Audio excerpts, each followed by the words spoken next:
Hi there, Rajat here from Startup Frat. We're bringing you, welcome first, bringing you part 2 of the concept selling training, for which part 1 was released yesterday. Hope you saw it, watched it, etc.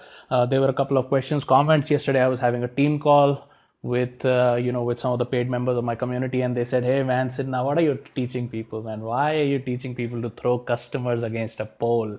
Why are you teaching people to throw customers against a pole? So I just like to get you clarified. Nobody is getting a bunch of customers and throwing them against a pole. It's all about customer attention.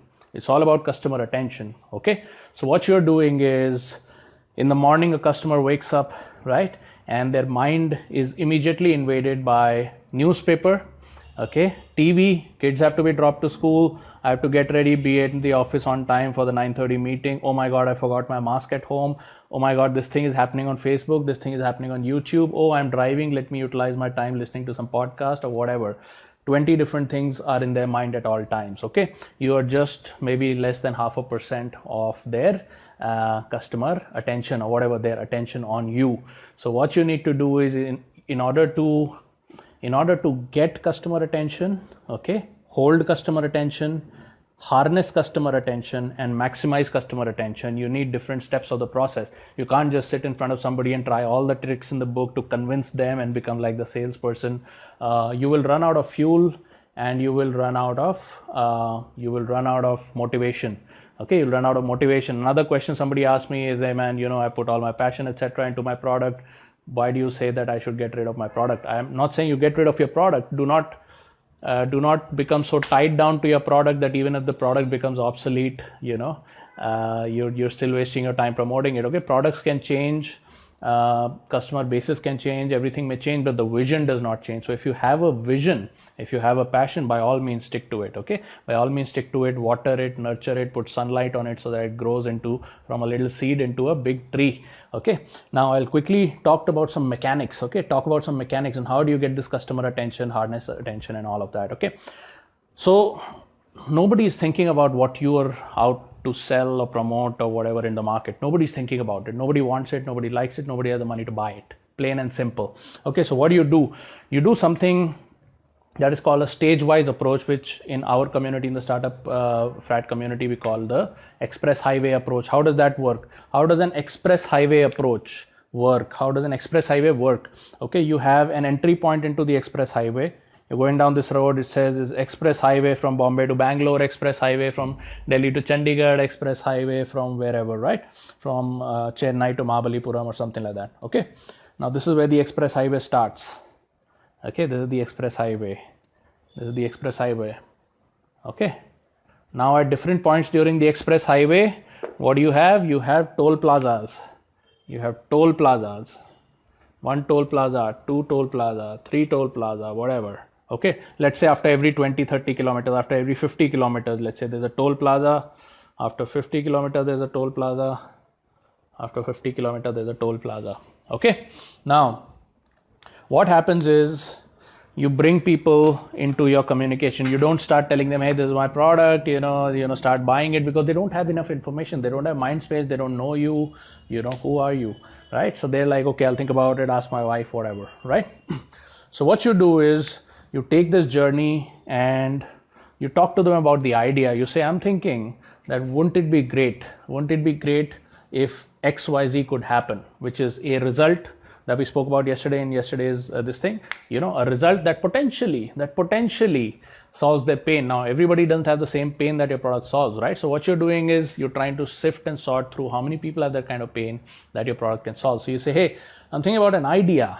Okay, what if this would happen? Would that be interesting? And if the person says yes or no, if they say yes, that's great. If they say no, they're out. What is out? You say, okay, yeah. And then they say, well, tell me more about it. We say, no, we were just thinking, but, we obviously came to the same conclusion as you. It's not interesting at all. Okay. We're just thinking about an idea. Okay. And I came to the same conclusion as you. It's, it doesn't sound too attractive. So that way you don't give information to people who don't want it. Okay. You're not giving information to people who don't want it. Okay. So why do I put all my videos on the Facebook group and not on YouTube? Yeah, I don't want to give information to people who don't want it. The only people who see this information, the people who like, comment, so Facebook keeps showing them the stuff. If you don't like, comment, or engage with the video, Facebook will stop showing it to you. After a few days, you forget the name of the group. Oh, what was that group? It was a pretty good group, but I just forgot what its name is. Then you don't find me, man. Finished. It's over. Okay. So, so keep liking and commenting if you like this stuff. Yeah. So anyway, long story short, you give them an idea. They say, yeah, the idea sounds interesting. The idea sounds interesting. Okay. So the no traffic has gone over here. This is the no traffic. We'll put the yes traffic in black so you know what's happening. Okay. Yes traffic in black. Now the yes traffic says, yes, I am interested. They hit what you call it toll plaza. They got to pay toll to move ahead. They got to pay toll to move ahead. Okay. What is the toll? What is the toll?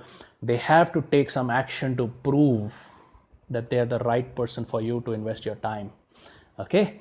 They have to do something to prove. Okay. You're reversing the situation over here. You're not proving anything to anyone. That's what happens when you run after customers. You're trying to prove, and you'll run out of fuel, run out of steam, you'll run out of money, and you'll run out of motivation. Yeah, we don't do that. They have to do something to prove that they are the right customer for us. So we call it a small toll plaza, small commitment, micro commitment. Okay. They say, well, give me more information. I'm interested. You say, that's great. We don't have a whole lot of information. We just started exploring, but hey, why don't you do one thing? Why don't you do one thing?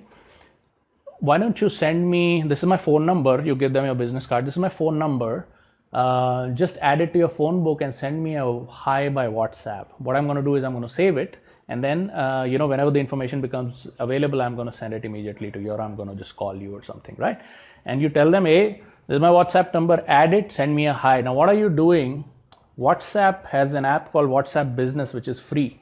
Okay, WhatsApp has an app called WhatsApp Business, which is free. It allows you to send mass mailers up to 2,000, 5,000 people, mass messages and all. But there is a catch.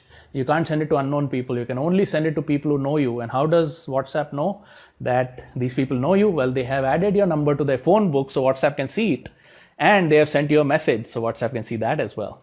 So what you do is, that's why you'll see a mutual fund salesman or somebody coming to your house and say, hey, just send me a hi from your WhatsApp number. I'll send you the plan. Yeah. So WhatsApp needs to understand that you know them, they know you, etc. So whenever the information becomes available, with a click of the button, you send it out to 2,000 people at a time, whatever. All for free, all for free. Okay. So the first toll plaza has been crossed. Let's say they say, hey, I'll give you my WhatsApp number or whatever. First toll plaza has been crossed. Okay. Now they are in the second zone number 2. You could have 5 zones, 10 zones. From Bombay to Bangalore, they're like 12 or something toll plaza. Every 20-30 kilometers you have to pay toll, right? Now you come over here. Okay, this traffic is coming over here. Over here, when the information becomes available, you make it available to them, and what do? You say, hey man, we've set up a small meeting on Saturday or whatever, for all of you to get the information, etc. We'll have some pretty cool offers for you, etc. This is going to happen at this date, this time, at this place. Okay, make it easy for them, but make sure that there is some effort involved. Okay, for them too. Yeah, because they need to qualify. So the second toll plaza is, hey man, you got to make yourself available. Make it a Saturday evening. Most people are usually free. Okay, so if they're very, very motivated, then what you're going to do is, then you're going to send them something that makes it compelling for them to come on Saturday, etc. And let us say they don't come, or they don't respond, or they say, hey man, I'm not interested, I'm not going to make any effort to come to you. You need to send me all the information, call me, give me the best quotation, etc. Then they are not the right customer for you. Any customer that says, I know all the information, give me your best price. Yeah, you don't take them down the highway, you put them out. Yeah, I have all the information, I know all that, give me the price. Okay, nothing. They go out. You don't message them again. Okay. And then maybe if they call you later and say, hey, I was waiting for your message, I didn't get your message, then you put them back into the machine.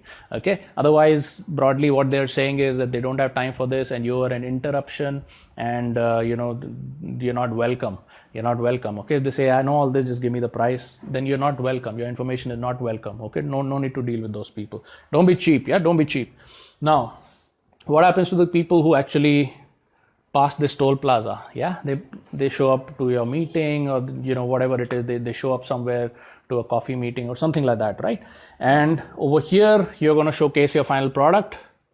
Okay, and you're going to make it compelling for them to go in and purchase. Okay, and that is how the thing works. You can have another toll plaza, maybe another qualifier. The more higher priced your products is, Okay, rule of thumb, remember, the more higher price your product is, the more number of toll plazas people need to cross in order to get it. Okay, if you ever go to a Mercedes showroom, just remember that. Yeah, first you gotta call them and take an appointment. They don't send the car to you. You call them, make an appointment. First they want to know who they're dealing with, unless you already some eminent person of society that they already know, so they'll send a car for a test drive or something. But you have to call and take an appointment, then you have to show up on time. Okay, then they're going to ask you qualifying questions. What other car do you have right now? If you say I have a Maruti 800, they'll say probably Mercedes is not the right fit for you, because nobody wants to get into the hassle of how much is it, give him a test drive after that. Oh, what is the financing like? Oh, I don't have the down payment money, your price is too high, can you reduce the interest rates, can I have a lower down payment? Nobody wants to get into that. Okay, so what they say is, what car is it that you drive today, sir or ma'am? Okay, and if ma'am says or sir says that I drive a Maruti 800, or maybe like a lower segment car, I had a Maruti 800, so so if I ever went to a Mercedes showroom, they'd say, what car do you drive? I say Maruti 800. I didn't do that, but as people told me that's what happens. That's why I would suggest that you drive some other cars first and then you come back, or whatever, right? Maybe you go there, they'll say, okay, now we'll fix your test drive at whatever time, you got to show up again or something like that. Okay, and then they'll say, hey, put down a down payment, we'll talk about financing afterwards. So there's a bunch of hoops, there's a bunch of toll plazas that you got to go through in order for them to figure out that this is the right person. Okay, if you go there and say, I want a yellow colored CLK Roadster, you don't have that in stock, can you get it for me tomorrow? The answer is no. Everything can be done, but only for the right person. Okay, so the answer will be no. Why don't you take any one of these options that we have? Yeah, and the mind, they're thinking, man, this guy is driving a Maruti, why does he want a yellow color CLK Roadster? He should be lucky he's getting a Mercedes at all, right? So they have these qualification levels. Okay, smart salespeople, okay, good salespeople, they sell, they know how to sell better. Smart salespeople, they know how to sort better. Yeah, remember that. Good salespeople sell better. Smart salespeople sort better. Okay, sort, S-O-R-T. Okay, now that's what we call an express highway. We call an express highway. Okay, so that's the lesson for you today. If you like this so far, then I would like you to write down in the comments column what you like best, etc., etc. And then you watch out for my third part 3 of the training, which will be posted on Sunday, 2 days from now. Okay, not tomorrow, okay, Sunday, probably Sunday or maybe Monday, Sunday. Okay, so I'll give you part 3 of the training, which is how do you design this whole thing? How do you design the toll plazas? How do you design the route? What do you do after that, etc., etc. Okay, we'll do all of that. Okay, till now, if you found this to be of use different from what you've been learning everywhere else and all of that, then let me know in the comments column. Yeah, give me some Facebook love, and I'll see you on Sunday. Bye-bye.